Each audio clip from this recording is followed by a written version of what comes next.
बीते कई दिनों से एसटीईटी के अभ्यर्थी बीएसईबी कार्यालय के चक्कर काट रहे हैं। उनके साथ जो है एक बड़ी गलती कर दी गई है पोर्टल की तरफ से, जिसमें उनके सब्जेक्ट सुधार को लेकर के वो लगातार बीएसईबी कार्यालय पहुंच रहे थे और मांग कर रहे थे कि जो सब्जेक्ट्स वो चेंज कराने के लिए बार बार बीएसईबी कार्यालय जा रहे थे, वो कार्यालय के अधिकारी उनकी बातों को सुने और सब्जेक्ट्स चेंज करें ताकि वो एग्ज़ाम अच्छे से दे सके। जिस सब्जेक्ट्स में वो क्वालिफाई किए हुए हैं, जो सब्जेक्ट्स के पास उनके पास डिग्री है, उसी सब्जेक्ट्स की जा करके वो एग्ज़ाम दे सके। लेकिन उसके बावजूद भी जो है अभ्यर्थियों का पेपर का डेट आज से शुरू हो गया, लेकिन इसके बावजूद भी कोई भी सुधार की गुंजाइश नहीं दिखी, ना ही पोर्टल पर उनके लिए सब्जेक्ट सुधार के लिए कोई रास्ता खोला गया। और इसको लेकर के एसटीईटी अभ्यर्थी जो है अब पटना हाई कोर्ट में केस दर्ज करा चुके हैं और हम आ चुके हैं। अवधेश कुमार मिश्रा अधिवक्ता हैं हाई कोर्ट के, जो एसटीईटी स्टूडेंट्स के लिए केस लड़ रहे हैं और इनसे बातचीत करेंगे। सर, आप एसटीईटी के जो बच्चे हैं जो 2023 के लिए फॉर्म डाले थे, उनके फॉर्म में करेक्शन करने के लिए समय नहीं दिया गया। बिल्कुल। आप उनकी केस को देख रहे हैं, उसमें अभी तक आप क्या देखे हैं, क्या सुनवाई की है उसमें? उनके फॉर्म में और जो भी था एडवर्टीजमेंट के आलोक में जो था एरर था, जो एरर्स थे उस एरर्स को रिमूव करने के लिए बोर्ड को अंडर लीगल ऑब्लिगेशन उनको टाइम देना था और प्रॉपर टाइम नहीं दिया, जिसके चलते एरर्स रह गए एडमिट कार्ड में। और क्या था कि जो बच्चे सब्जेक्ट अपना भरे थे, वो सब्जेक्ट जिस सब्जेक्ट में एग्जामिनेशन देना था उसके बदले दूसरा सब्जेक्ट अंकित कर दिया गया बोर्ड द्वारा।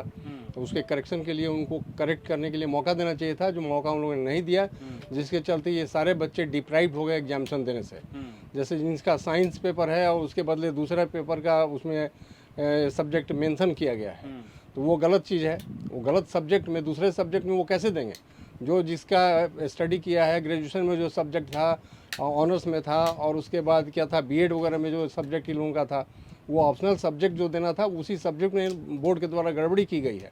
और वेबसाइट की गड़बड़ी के चलते या बोर्ड अथॉरिटीज़ के चलते गड़बड़ी हुई है, जिसके चलते इन लोगों का करेक्शन टाइम पर नहीं हो सका, इसलिए ये लोग एग्जामिनेशन से वंचित हो गए हैं। उसी के लिए ये केस फाइल किया गया है। तो केस फाइल हो गया सर? हाँ बिल्कुल।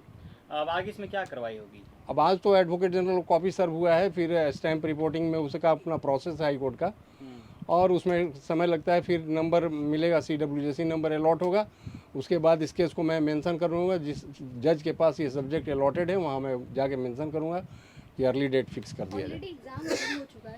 एग्जामिनेशन जो हो चुका है या जो एग्जामिनेशन किया जा रहा है बोर्ड के द्वारा, उस एग्जामिनेशन को कैंसिल करने के लिए भी हमने प्रेयर किया है अपने रीट पिटीशन। लेकिन कहा जा रहा है कि जिन स्टूडेंट्स की जो के साथ गड़बड़ी हुई है वो काफी कम संख्या में वैसे स्टूडेंट्स। संख्या से क्या मतलब है? लीगल राइट से उनके लिए सरकार ऐसे कर सकती है कि सरकार ली जा चुकी है उसको फिर वापस से री एग्जामिनेशन। अब या तो उसको एक कैंसिल करे या इन लोगों को फिर से मौका बोर्ड के द्वारा देना पड़ेगा, क्योंकि इनका फ्यूचर कैरियर डूम्ड हो जाएगा।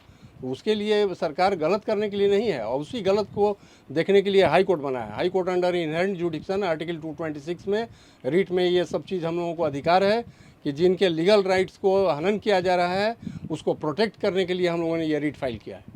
सर, क्या हजार बच्चों के, लाखों बच्चों का एग्जाम कैंसिल हो सकता है क्या? ना, कैंसिल तो होना ही चाहिए। अगर गलत एग्जामिनेशन हो रहा है तो वो अधिकार है, हाई कोर्ट को पावर है कि उस एग्जामिनेशन को कैंसिल करे और फिर डायरेक्शन दे कि फ्रेश एग्जामिनेशन लिया जाए। ये गलती है बोर्ड अथॉरिटीज़ को, एजुकेशन डिपार्टमेंट के अथॉरिटीज़ लोगों की ये गलती है, और उनके गलती के चलते बच्चे क्यों सफ़र करेंगे?